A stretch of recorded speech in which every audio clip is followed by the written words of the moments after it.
Welcome back to the Wholehearted Truths, where we've got a little bit of sass mixed with grit, grace, and a whole lot of faith to lead you to endless possibilities. Lately, I've been on a kick with interviewing my friends because they have so much wisdom to share. And today you are going to get poured into from the amazing Jessica. So I'm going to turn it over to her so that she can introduce herself today. Yeah, thanks, Emily. I'm so excited to be here. So, my name is Jessica Howard. I live in Denison, Texas, which is just north of Dallas. I've been married to my husband for 20 years. We have four beautiful girls, ages 15, 13, 11, and 9. But most importantly, I'm a follower of Jesus and I've been washed in the blood and saved by his grace.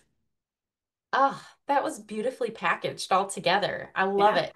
So tell everybody a little bit, please, if you will, about how we met. You're in Texas.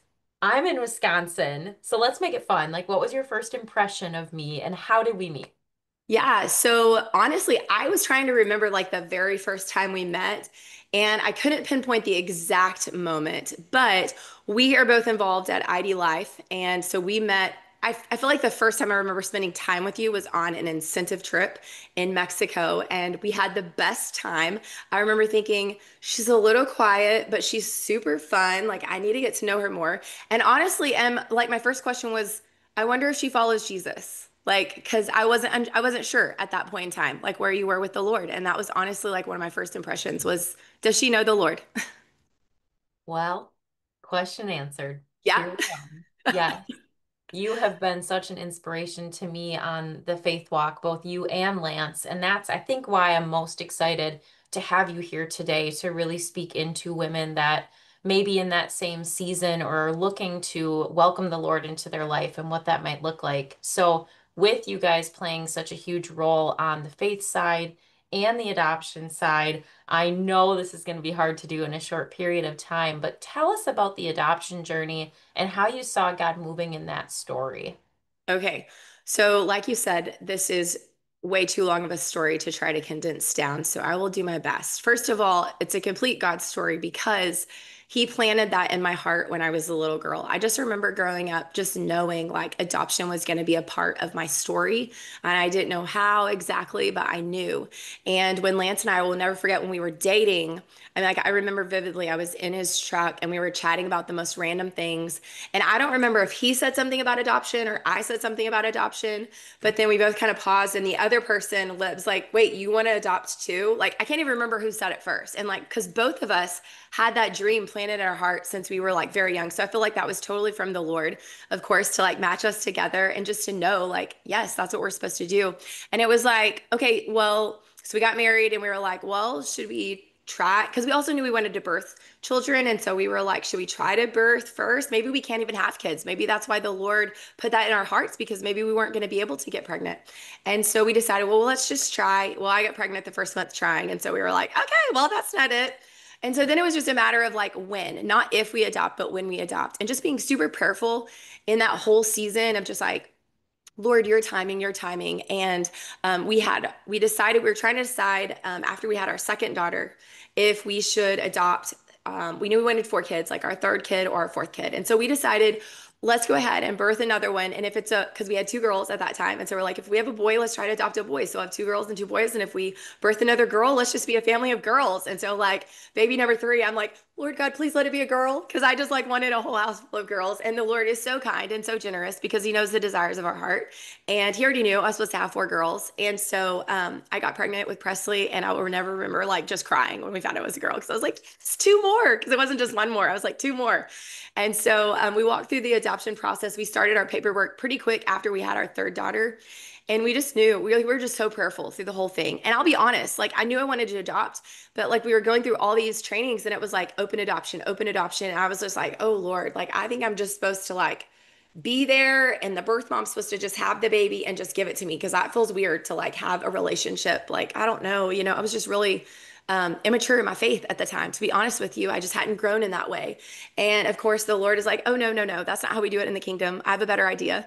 And so we met our birth mom. We were matched with her. It was a very sweet and precious story. I will never forget. I left my milk in from nursing my third daughter because it was like, I want that experience with my fourth daughter, with my adopted daughter. And I kept my milk in. And we were meeting with birth mom for the first time, and we had chatted and we just really clicked. And I love her. She's a dear friend of mine today. And she said, "This is going to sound really weird." She said, "But I really want this baby to have breast milk." And I just started weeping and I had chills all over my whole body. And I'm just like, "I left my milk in. I left my milk in." And she was like, "What?" And I was like, I have milk. I want to breastfeed." And she's like, she's crying and I'm crying. And we're just like, the Lord, right? Like only Jesus. And so I will just never forget. I won't tell Jess's story. That Jess is actually our birth mom. Her name is also Jessica. I will not share her story because that's hers and it's private and it's personal. The reasons why she chose to give her daughter up for adoption. But you know what? It was the Lord. And it was just, I knew Chancellor was supposed to be in my family. And it's like, I just knew. And God's ways are just so much better and so much sweeter. And so I just will never forget developing this precious friendship with Jessica and falling in love with her as the birth mom of my daughter. And, because in the kingdom things are so much better. And I'm going to start crying. But like, right, like 3 months or a month after we adopted Chancelyn, a month and a half, Jess actually gave her life to the Lord and was baptized. And like we FaceTimed and like watched that. Lance actually was able to, when she met her now husband, Lance was the officiator of their wedding. So like he married her and her husband, and Chancelyn, our adopted daughter, was their flower girl. Like it's just, and I love Jess, and she's a wonderful human being, and she is a beautiful Christian sister, and we have a great friendship. And I'm so thankful that she is such an amazing example for not just Chancellor, my adopted daughter, but all my daughters to look up to because she's a wonderful woman. And I'm just so thankful for her friendship. And the whole thing has God's handprints all over it. So too many stories to tell. You did such a good job condensing it all, but like truthfully walking us through every stage where you were at with the Lord, where you were at, you and Lance as a couple, and then as a family too, and transitioning into growing your family with Jessica, who literally jumped in with you guys too when you first thought that wasn't even going to be the case. But Yeah. God, right? So I love your transparency, your vulnerability, and I know this is going to speak to somebody listening to this. So, what is your prayer for that woman that's listening to this? And maybe something is stirring inside of her as she's listening. What's your prayer, your words for that woman today? Like pray because we have if you have a relationship with Jesus, like you have direct access to the Lord and like he can speak to you. And I just feel like my prayer is that like if you're even thinking about adoption, like explore that. Like what does that mean? And like maybe it isn't for you to personally adopt, but maybe it's for you to support somebody else on that journey. Maybe you have a friend who's on that journey and you can be prayerful for them because that's the most important thing. I think like, "Oh, what can I do?" Well, I can't do anything, so I'll pray. No, the most important thing you can do is pray. Like bring that friend before the Lord. Like, God, I know you're preparing like a special baby for Joe and Emily. Like, bring them that perfect baby, that's meant for them, that they're meant to raise and to parent and to love, and bring them that perfect birth mom that's going to be the perfect situation for what they need. Like, I think like bringing our friends before the Lord is one of the most beautiful things that we can do in prayer. But like, maybe it's you. Like, maybe you're supposed to adopt, and so like dig deeper, like get in the word and have some time with the Lord and just see like, Lord, is this something that you want for me in my life? Because, there are so many babies out there. We have a lot of kids in foster care system. Maybe it's not a baby, like, right? Maybe it's a 4-year-old, maybe it's a 7-year-old. There's so many children out there who need a loving family, and maybe you can be that for somebody. So that's my that's my encouragement. Dig deep in prayer. Mic drop words of wisdom. I love that. And I love that you brought out the fact of, I often think, well, I don't know what else I can do. Well, pray. Well, no, prayer is the most important Number thing. I one. caught myself yesterday, even. I was having a really hard time in the morning. I wasn't including God in my day.